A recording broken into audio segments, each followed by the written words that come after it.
할렐루야. 여러분 간밤에도 평안히 잘 주무셨습니까? 우리 하나님께서 우리를 사랑하셔서 또 새로운 날과 새로운 기회를 주셨습니다. 보물 같은 하루입니다. 귀하게 보내셔서 하나님께 영광 돌리고 우리에게도 보람된 하루가 되시기를 소망합니다. 기도하겠습니다.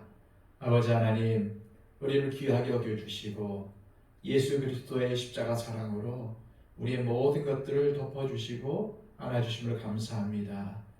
오늘도 하나님의 그 따뜻한 사랑 가운데 살아가게 하여 주시고 오늘도 그 사랑을 느끼며 감사함으로 주님께 나아갈 수 있게 하여 주시옵소서. 아직까지도 우리 주변에는 하나님을 모르는 사람들이 많습니다. 예수 그리스도를 통해 구원받지 못한 자들이 많이 있습니다. 하나님, 우리의 삶을 통해서 그들에게 하나님 살아계심을 증거할 수 있도록 인도하여 주시고 하나님께서 우리에게 복 주셔서 지금까지 왔다는 사실들을 간증할 수 있도록 인도하여 주시옵소서. 우리의 말과 행동을 조심하여 오늘도 우리의 삶 가운데는 예수 그리스도의 이름이 달려있다는 것을 기억하게 하여 주시고 오늘도 하나님께서 선물로 주신 우리 귀한 삶 가운데 하나님의 은혜가 넘치게 하여 주시옵소서. 특별히 주신 가정 늘 항상 하나님의 사랑이 깃들고 서로 가족 간에 우애와 화목이 있기를 원합니다.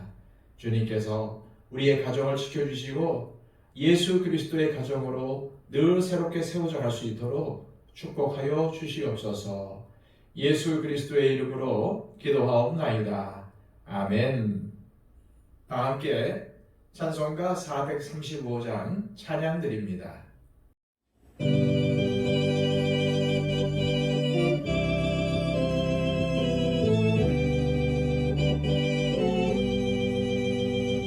나의 영원하신 기여 생명보다 귀하다. 나의 갈 길 다가도록 나와 동행하소서. 주께로 가까이 주께로 가오니 나의 갈 길 다가도록 나와 동행하소서. 세상 부귀한 일함과 모든 명예 버리고 험한 길을 가는 동안 나와 동행하소서. 주께로 가까이 주께로 가오니 나의 갈 길 다가도록 나와 동행하소서. 모든 골짜 지나가며 험한 바다 건너서 천국문에 이르도록 나와 동행하소서. 주께로 가까이 주께로 가오니 나의 갈 길 다가도록 나와 동행하소서.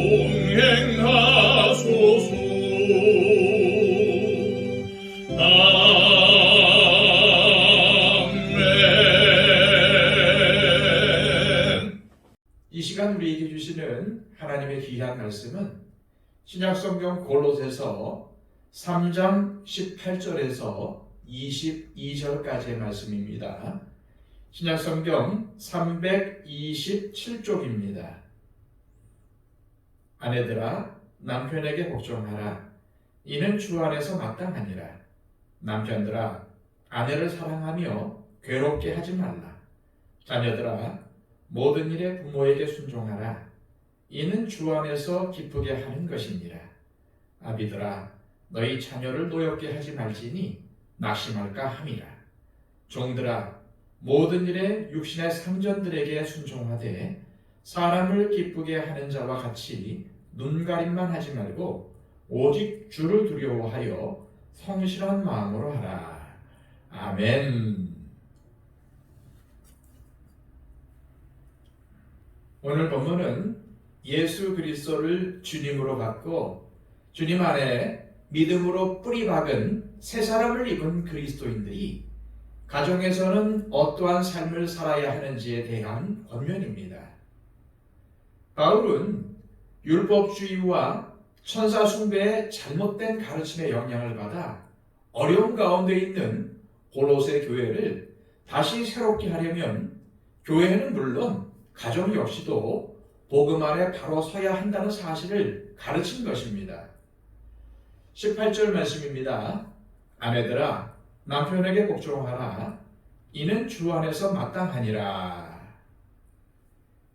이 말씀에 아내된 분들은 상당한 거부감을 가질 수 있을 것입니다. 여기서 복종하라로 번역된 이 말의 원어적인 의미는 모모의 아래에 놓인다라는 뜻을 가지며 주로 아랫사람이 윗사람의 통제를 따를 때에 사용이 되었습니다. 그러므로 이 말씀대로 아내가 남편에게 복종해야 한다면 부부가 과연 동등한 관계인지에 대해서 질문할 수밖에 없습니다. 다시 말해 동등한 관계에 있는 부부인데 아내가 남편에게 복종하는 것이 과연 합당한가라는 질문을 던지지 않을 수 없다는 말입니다. 이 질문의 답을 얻기 위해서는 먼저 예수님과 하나님과의 관계를 생각해 볼 필요가 있습니다. 예수님은 하나님과 동등한 분이시지만 성부 하나님과 동등됨을 취하지 않으시고 오히려 자기를 비워 종의 형체를 가지사 사람들과 같이 되셨습니다. 그리고 성부 하나님의 뜻을 이루기 위해 십자가에 달리시기까지 순종하셨습니다. 그러므로 우리는 복종이란 상하 관계에서만 이루어지는 것이 아님을 알 수 있습니다. 동등한 관계에서도 상대에게 복종할 수 있다는 것입니다. 동등한 부부관계에서 하나님께서 가정에 부여하신 질서에 따라 아내가 남편에게 복종하는 것이지 노예가 주인을 섬길 때 하는 복종은 결코 아닙니다. 하나님의 창조 질서에 따라 아내는 가정을 이끌어가는 가장인 남편에게 동등한 관계 속에서 복종하는 것입니다. 에베소서 5장 24절은 이 사실에 대해 잘 설명해 주고 있습니다. 교회가 그리스도에게 하듯 아내들도 범사에 자기 남편에게 복종할지니라. 교회가 그리스도에게 복종하며 섬기듯 아내가 가정의 리더로 세운 가장인 남편의 권위를 존중해주고 가정에서 사회에서 책임 있는 삶을 살도록 기도하며 함께 가정을 세워나갈 때에 그 가정은 아름다운 예수 그리스도를 섬기는 가정으로 세워질 것입니다. 바울은 아내만이 아니라 남편들에게도 권면하고 있습니다. 19절입니다. 남편들아, 아내를 사랑하며 괴롭게 하지 말라. 바울은 이 말씀을 통해서 남편이 아내에게 복종만을 요구할 수 없다는 사실을 분명히 밝히고 있습니다. 아내를 사랑하라 라고 할 때에 사용된 단어는 아가페입니다. 다 아시고 계시겠지만 이 아가페 사랑은 예수님의 희생적인 사랑을 말합니다. 따라서 아내가 남편에게 복종하는 것보다 더 힘든 것이 남편이 아내를 사랑하는 것입니다. 자기를 희생하면서 사랑해야 할 아내에게 어떻게 막 대할 수 있겠습니까? 아내를 희생적으로 사랑해야 하는 남편이 어떻게 아내를 괴롭게 할 수 있겠습니까? 남편이 아내를 희생적으로 사랑하며 아내를 괴롭게 하지 않으면 아내는 남편의 사랑에 만족하여 남편의 권위를 더 존중해주고 남편을 더 사랑할 것이고, 이로 인해 그 가정은 하나님의 평안과 사랑과 은혜가 넘치게 될 것입니다. 이제 바울은 부부관계에서 부모와 자녀와의 관계에 관해서 권면합니다. 먼저 20절입니다. 자녀들아, 모든 일에 부모에게 순종하라. 이는 주 안에서 기쁘게 하는 것이니라. 바울은 새 사람을 입은 그리스도인 자녀들이 부모에게 순종해야 한다는 점을 권면하고 있습니다. 그리고 더 나아가 주 안에서 순종해야 한다는 것입니다. 주 안에서 순종하라는 말씀은 아들이신 예수님께서 아버지인 하나님의 뜻에 순종하셨듯이 부모가 바른 길을 가르치고 바른 목표와 방향을 제시할 때에 자녀들은 순종하며 그 길을 걸어가려고 노력해야 한다는 것입니다. 부모는 하나님께서 세우신 질서에 의해 가정에서 자녀들을 훈육하며 가르치기에 부모에게 순종하는 것은 당연한 일이며, 이것이 바로 하나님을 기쁘시게 하는 하나님의 뜻이라는 것입니다. 그러나 바울은 자녀가 부모에게 순종하기만을 바라서는 안 된다고 부모들에게도 권면하고 있습니다. 21절입니다. 아비들아, 너희 자녀를 노엽게 하지 말지니 낙심할까 함이라. 여기서 아비라고 나와 있지만 오늘날의 관점에서는 부모라고 보아야 합니다. 바울 당시 가정에서 절대적인 권위를 가진 사람은 아버지였고, 이 아버지가 자녀들을 주로 훈육하였기 때문에 아비라고 기록한 것입니다. 부모는 보이지 않는 하나님의 대리자 역할을 해야 하므로 하나님의 마음으로 자녀를 대해야 합니다. 하나님께서 우리를 사랑과 공의로 대하심을 안다면 부모는 자기 기분과 감정에 따라 자녀를 대하므로 자녀를 화나게 하지 말아야 합니다.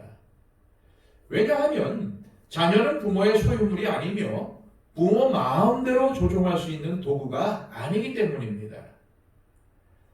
에베소서 6장 4절의 말씀처럼 자녀를 오직 주의 교훈과 훈계로 양육해야 합니다. 특히 부모는 자녀를 낙심시키지 말아야 합니다. 이제 마지막으로 바울은 종들에게 권면을 합니다. 22절입니다. 종들아, 모든 일에 육신의 상전들에게 순종하되 사람을 기쁘게 하는 자와 같이 눈가림만 하지 말고 오직 주를 두려워하여 성실한 마음으로 하라. 바울 당시 종들은 한 가정의 구성원이었습니다. 로마의 가정이나 일반적인 그리스도인 가정에는 가족뿐만 아니라 종들도 있었습니다. 특히 바울 당시 그리스도인들 중에는 종들이 많이 있었는데, 바울은 골로새 교인 중 그리스도인으로 살아가는 종들에게 오늘 말씀으로 권면한 것입니다. 비록 당시 천대받는 종이라 할지라도 그리스도를 통해서 영적으로 새 사람이 되었기에 눈가림으로 대충 일하지 말고 모든 것의 주인 되신 하나님을 섬기듯이 상전들을 섬기라는 것입니다. 이 말씀은 우리 모두에게 적용될 수 있습니다. 직장을 다니거나 자영업을 하거나 혹은 어떤 일을 하든지, 더 나아가 교회에서 봉사할 때도 보이지 않는 상전 되시는 하나님을 의식하여 성실하고 정직하게 일하라는 것입니다. 비록 세상은 부패하여 눈 가리고 아웅하는 일이 많지만은 그리스도인은 그렇게 살아서는 안 된다는 말입니다. 이 시간 기도하실 때에 하나님, 예수님을 주님으로 받고 믿음으로 새 사람을 입은 우리가 오늘 주신 말씀에 순종하여 우리에게 주신 가정을 섬기며 배우자를 섬기며 자녀들을 사랑으로 대하게 하옵소서. 또한 우리가 직장에서 일하든 사업체에서 일하든 교회에서 일하든 어떤 일을 하든 우리의 주인 되신 하나님을 섬기는 마음으로 성실하고 정성을 다하여 행하게 하옵소서.